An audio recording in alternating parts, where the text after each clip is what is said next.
என் அன்பு தங்கமே, உன்னிடம் ஒரு முக்கியமான விஷயத்தை கூறவே உன் அப்பா நான் இங்கு வந்துள்ளேன். இதை முழுமையாக கேள் தங்கமே.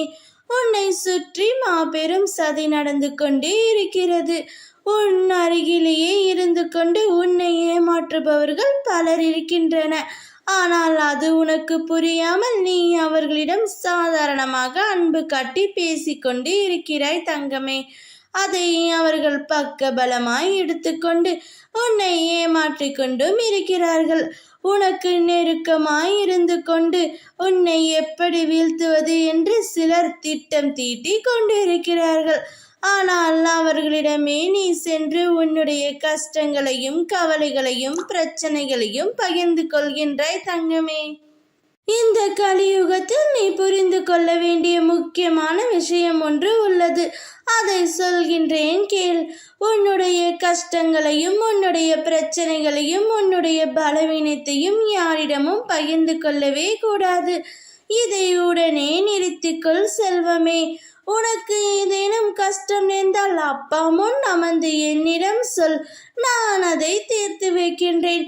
அதை விட்டு மனிதர்களிடத்தில் கூறி உன்னுடைய பிரச்சனைகளுக்கு தீர்வு காண நினைக்காதே. அவர்கள் உதட்டளவில் உனக்கு ஆறுதல் கூறிவிட்டு மனதளவில் மிகவும் சந்தோஷப்படுகிறார்கள் உன் கஷ்டங்களை நினைத்து. அதனால் தான் சொல்கின்றேன், உனக்கு ஏதாவது பிரச்சனை கஷ்டம் என்றால் என்னிடம் கூறு. நான் உனக்கு ஆறுதல் அளிக்கின்றேன். மற்றவர்கள் யாரையும் நீ நம்ப வேண்டாம் தங்கமே. யார் நல்லவர்கள் கெட்டவர்கள் என பார்த்து தீர்க்கமாக முடிவு எடுத்து அவர்களுடன் பழக கற்றுக்கொள். இல்லை என்றால் வாழ்க்கை முழுவதுமே நீ ஏமாற்றங்களை தான் சந்திக்க நேரிடும்.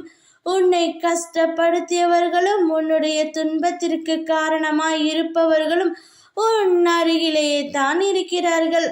அவர்களை கூடிய விரைவில் உனக்கு நான் அடையாளம் காட்டுகிறேன்.